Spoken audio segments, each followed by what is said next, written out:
Hi students, I am Tumsa Tyagi, your biology educator on ADA 247. बच्चों, आज मैं आपके सामने आई हूँ एक बहुत ही इम्पॉर्टेंट सेशन लेके, जो कि है best way to read the NCERT biology book. बेटा, इसके बारे में अलग अलग बच्चे अलग अलग विचार बना के बैठे होते हैं और बहुत ज़्यादा कंफ्यूज रहते हैं ये सोच के कि यार सब बोलते हैं नीट एग्ज़ाम पढ़ने के लिए, नीट एग्ज़ाम को क्लियर करने के लिए हमें NCERT से ही पढ़ना है, बट फिर भी NCERT से तो हमें कोई भी सवाल नहीं नज़र आ रहा। खाली NCERT पढ़ने से कैसे हो जाएगा?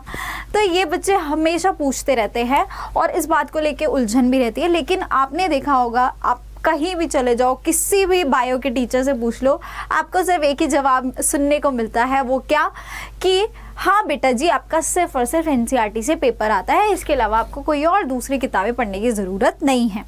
अब सवाल ये आता है कि दूसरी किताबें पढ़ने की ज़रूरत नहीं है तो फिर आपको एग्जामिनेशन में क्वेश्चंस इतने अजीब अटपटे क्यों लगते हैं? ऐसा क्यों लगता है कि NCERT से बाहर आया है ना? ऐसा क्यों लगता है कि ये तो आउट ऑफ द सिलेबस हो गया?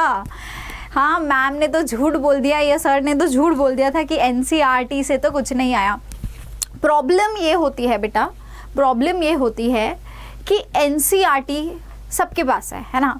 सब NCERT लेके रखते हैं, पर इसको पढ़ते बहुत कम लोग हैं। सबसे पहली चीज़, उनको लगता है कि NCERT से तो कुछ होना ही नहीं है, इधर उधर के स्टडी मटेरियल्स उठाओ, इधर उधर की रेफरेंस बुक लो और उन्हीं से ही पढ़ना चालू करो और वहीं से आपका नीट निकलेगा।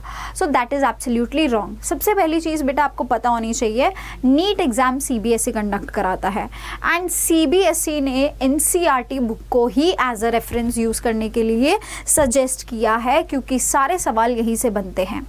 रही बात आपके इक्का दुक्का सवालों की, तो वो डेफिनेटली आपके क्वेश्चंस कुछ ऐसे लगेंगे आपको कि यार हाँ बाहर से आ रहे हैं, बट वो डेटा आपको कई सारी क्लासेस में प्रोवाइड किया जाता है एंड अगर आप उनको ना भी करो तो आपका कहीं से भी सिलेक्शन अफेक्ट नहीं होगा। ठीक है, तो मेन बात ये है, मुद्दे की बात ये है कि जो NCERT है ना, वो जड़ी बूटी है आपके लिए। क्या है बेटा जी? ये संजीवनी बूटी है आपके लिए, और ये अगर आपके वश में आ गई, अगर आपने इसको ढूंढ के निकाल लिया है ना, जैसे हनुमान जी ने संजीवनी बूटी को लेके आए थे, तभी प्रॉब्लम सॉल्व हुई थी, तभी आपके जो है ठीक हो पाए थे, राइट? लेकिन यहाँ पे क्या है, यहाँ पे अगर ये वाली संजीवनी बूटी आपके हाथ लग गई ना, अगर आपने इसको अपने वश में कर लिया, अगर आपने इसको समझ लिया, तो बेटा नीट क्या, आप किसी भी पेपर बहुत आसानी से कर लोगे। ठीक है, चाहे CUET हो, चाहे नीट हो, चाहे CBSE बायोलॉजी हो, सारे आपके हाथों में हैं। ठीक है, तो सबसे इम्पॉर्टेंट चीज़ हमने क्या यहाँ जानी है कि NCERT ही बाइबल है, NCERT ही सब कुछ है for your biology exam. Okay, और आई थिंक यही सेम चीज़ केमिस्ट्री टीचर्स भी आपको कहते हैं। फिज़िक्स के लिए डेफिनेटली आपको बहुत सारी प्रैक्टिस करने की ज़रूरत पड़ती है सवालों की, तो NCERT में उतनी प्रैक्टिस नहीं हो पाती है, तो इसलिए आपको अलग अलग तरह की किताबें यूज़ करनी पड़ती है। बट बायो के लिए, हम यहाँ बात कर रहे हैं बायो की, तो बायो के लिए बेटा यही है सब कुछ जो है। अब सवाल ये आता है कि बेस्ट तरीका क्या है, ऐसा क्या तरीका अपनाया जाए? पढ़ तो सब रहे हैं, NCERT सब लेके बैठे हैं, पढ़ तो सब रहे हैं, बट ऐसा क्या तरीका अपनाया जाए कि ये NCERT आपको अच्छे से समझ में भी आ जाए, और जब भी आप NCERT खोल के बैठो, चाहे वो कभी आप दूसरी रिवीजन कर रहे हो, तीसरी रिवीजन कर रहे हो, या एग्ज़ाम के 10 दिन पहले अगर आप NCERT खोल के बैठे हो, तो क्या आप इसको रिवीजन के लिए, इतनी मोटी किताब पढ़ने के लिए रेडी होंगे? हाँ, क्या आप इसको एज अ रिवीजन, एक शॉर्ट नोट्स की तरह क्या आप NCERT को यूज़ कर पाएंगे? तो मेरा जवाब है हाँ। ठीक है, आप NCERT से ही रिवाइज कर पाओगे, बट अगर आपने पूरा साल NCERT से सही से पढ़ाई की है, तो सही से उसको समझा है, तो और तभी आप सवाल भी बना पाएंगे अपने नीट एग्ज़ाम के लिए। सो एक एक करके मैं कुछ पॉइंट्स को यहाँ डिस्कस करना चाहूँगी। सबसे पहली चीज़ बेटा जी देखो, जब भी आप NCERT को पढ़ रहे हो, ठीक है, आपने कोई भी लेक्चर अटेंड किया है, सीधा आप अगर पढ़ने जाते हो NCERT, तो शायद आपको थोड़ी कम समझ में आएगी, है ना? बट आप एक रॉ स्टडी, जिसको मैं कहती हूँ रॉ स्टडी, आपको हमेशा करनी चाहिए खुद से। You should always be experimental, you should always be experimental, और एक रॉ स्टडी आपको हमेशा करनी चाहिए किसी भी चैप्टर के शुरुआत से पहले। यानी आपको पता है कि यार आज हमारा ह्यूमन रिप्रोडक्शन चैप्टर स्टार्ट होना है ना, मैं इस टीचर से पढ़ता हूँ, जो भी आपके टीचर है XYZ, मैं हूँ या कोई भी है, कि आपका ये वाला ह्यूमन रिप्रोडक्शन चैप्टर की शुरुआत कल से होनी है। आप क्या करो, उसका थोड़ा सा पोर्शन आपको लगता है कि यार ये पोर्शन कल कवर हो जाएगा, मैम ने ऑब्वियसली हर टीचर पहले बता के भी रखता है कि बेटा कल हम इस चैप्टर में इतना टॉपिक कवर कर लेंगे, ये हर टीचर बता के जाता है, ठीक है, मैं भी बताती हूँ हर क्लास में आपको। तो आप उस टॉपिक की एक रॉ स्टडी खुद से करके जाओ, उसको पढ़ के जाओ। अगर समझ आ रहा है तो बहुत ही बढ़िया बात है, ठीक है, अगर नहीं समझ में आ रहा तो भी कोई इशू नहीं है, ठीक है, if you are not understanding that is also not an issue, बस आप उसको पढ़ के जाओ। अब जब आप क्लास में जाओगे तो आपको थोड़ी थोड़ी कुछ चीज़ें जो है आप रिलेट कर पाओगे, थोड़ी थोड़ी कुछ, मैं ये नहीं कह रही कि आप बहुत ही वहाँ पे सब कुछ आपको समझ में आने लगेगा, ऑब्वियसली नॉट, क्योंकि आपको एनसीईआरटी में कुछ समझ नहीं आया था रॉ स्टडी में, ठीक है। तो आप जब क्लास में जाके उसको पढ़ोगे ना, क्लास में जाके जब आप लेक्चर को अटेंड करोगे तो आपको चीज़ें अच्छे से वहाँ पे रियलाइज़ होंगी कि यार ये टॉपिक्स तो मैंने कल पढ़े थे।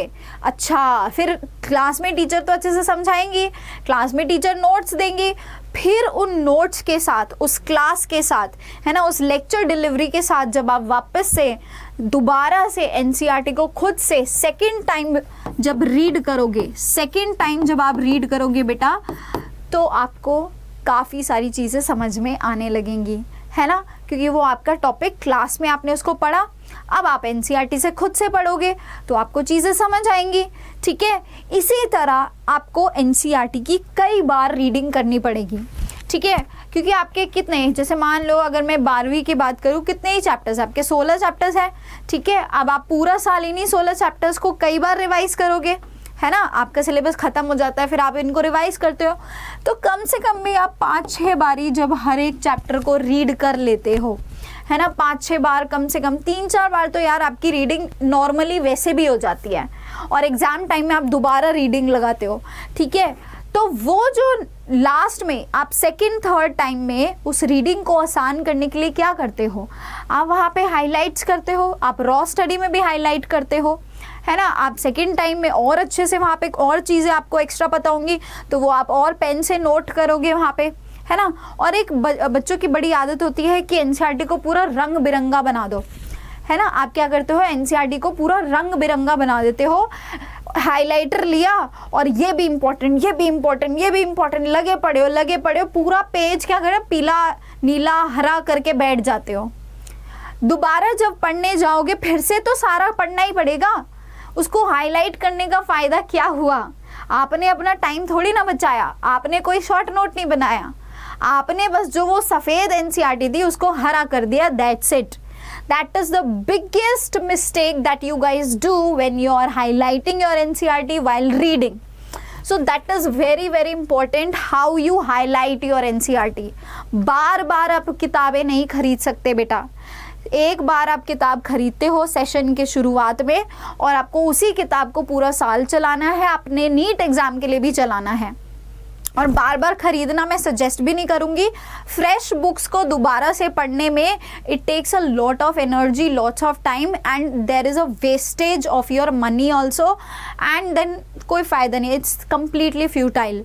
सो इट इज़ वेरी इंपॉर्टेंट कि आप शुरुआत से सिर्फ एक ही एनसीईआरटी खरीद के उसको वेल मेंटेन रखें और उसको ज़्यादा भी ऐसे हरा पीला ना करें। जैसे ये वाला देखो आप, इस बच्चे ने क्या किया, सब पे पीला पीला पीला चला दिया है। अब क्या होएगा, इसको दोबारा पढ़ने बैठेगा तो क्या दोबारा से पूरी एनसीईआरटी तो पढ़नी पड़ेगी, क्या ही समझ में आएगा, क्या हाईलाइटिंग हुई, क्या शॉर्ट नोट्स बने, कोई फ़ायदा नहीं है ऐसे। द राइट वे इज़ आप इस तरह से देखो, दिस इज़ कंपैरेटिवली नीट, है ना, this is comparatively emphasising on certain words. Can you see here, यहाँ पे इस बच्चे ने कुछ चीज़ों को ही अंडरलाइन किया कि देखो स्टेराइल स्टेमन इज कॉल्ड स्टैमिनोड, ठीक है, यहाँ एपिपेटालिस, सिर्फ एपिपेटालिस को अंडरलाइन करके उसके एग्जाम्पल को हाईलाइट करा। मतलब आपको यहाँ पे the, when, of, with, and in सब को हाईलाइट करने की क्या ज़रूरत है, कोई ज़रूरत है? इतना तो जब आप second time third time revise करने जाएंगे या पढ़ने जाएंगे, इतना तो आपका फ्लो बना रहता है, आपको पता होता है कि यार इसके बाद ये था, इसके बाद ये था। तो वो स्टोरी बोर्डिंग तो आप वैसे भी बना लेते हो। उस स्टोरी बोर्डिंग के लिए बस आपको कुछ कीवर्ड्स चाहिए होते हैं कि आप जब नेक्स्ट टाइम एनसीईआरटी को पढ़ने जाओ, है ना, उसको दोबारा रीड करने जाओ, तो आप कम से कम टाइम में उस पूरे चैप्टर को ख़त्म कर दो। मान लो कि आपने जब रॉ स्टडी की थी तो आपको वही पैराग्राफ पढ़ने में कितना टाइम लगा था, 10 मिनट लगे थे। अब आपको यही इतना सा पैराग्राफ पढ़ने में सिर्फ 2 मिनट लगने चाहिए। उसके लिए आपने अपने टाइम को सेव करना आना चाहिए, और वो सेव आप इस तरह करोगे, ठीक है। कई बच्चे क्या करते हैं, इस तरह के ऐसे चिट्स लगा देते हैं साइड में, बट एक बात याद रखना, ये देखो यहाँ पे इस बच्चे ने क्या किया, इट्स एन ओवरलैपिंग चिट।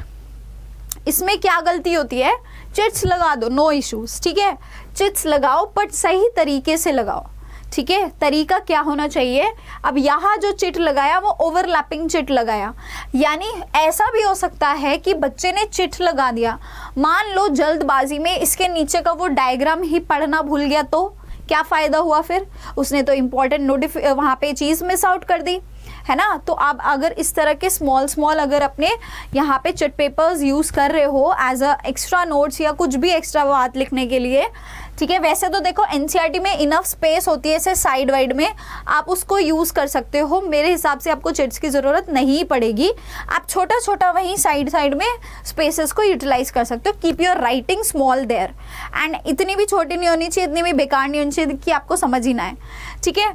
तो ये चिट्स ओवरलैप कर रहे हैं, या तो आप ऐसे करो कि एनसीईआरटी के बिल्कुल कॉर्नर्स में, बेशक से एनसीईआरटी के बाहर निकल जाए, उनको ऐसे फोल्ड करके लगा दो कि वो फटे ना, है ना। यहाँ ऐसे स्टेपल किया आधे हिस्से में, आप समझ रहे हो, आपने सिर्फ इतने हिस्से में यहाँ पे ऐसे स्टेपल कर देते, इसको फोल्ड कर दो, या अगर आपने यहाँ भी लगाए तो इसको ऊपर की तरफ फोल्ड करके रखो, वो ऐसे ओवरलैपिंग रहेगा तो आप इंपॉर्टेंट चीज़ें मिस कर सकते हो। So this key point you have to keep in mind. Secondly, when you are reading your NCERT, text तो इम्पॉर्टेंट है ही है ना, जो यहाँ सारा टेक्स्ट दिया है ये तो इम्पॉर्टेंट है ही बेटा जी। इसके साथ में बहुत सारे बच्चे, है ना, ज़्यादा थोड़े ओवर स्मार्टनेस के चक्कर में क्या करते हैं कि हमें तो सब आता भाई, हमने तो पढ़ रखा है अपने इंस्टीट्यूट में, है कि नहीं, हमने तो, हमारे पास सारे नोट्स हैं, हमने तो ये सब किया हुआ है, क्या करेंगे, अरे इस डायग्राम में क्या है, इसमें तो कुछ भी नहीं है। फिर क्वेश्चन कहाँ से बन के आता है, उसी डायग्राम से बन के आता है। क्वेश्चन कहाँ से आता है बेटा, डायग्राम से भी क्वेश्चंस आते हैं। और being a bio student, you all must be aware about the fact that how much the diagrams play an important role in your biology exams, whether it is your CBSE board exams or your UET exam or your upcoming NEET exam, any exam, okay. The diagrams, the biology is incomplete without studying the diagrams. So it's very important कि आप NCERT पढ़ते time यहाँ diagrams को भी अच्छे से पढ़ोगे। और इन डायग्राम्स के अंदर कभी कभी क्या होता है, कुछ ऐसी चीज़ दी होती है, आपने कभी नोटिस आप करना, जब आप NCERT पढ़ने लगोगे अच्छे से, तो आप एक चीज़ नोटिस करना कि कभी कभी डायग्राम्स के अंदर कुछ ऐसी चीज़ें लिखी होती है जो टेक्स्ट में नहीं दी होती।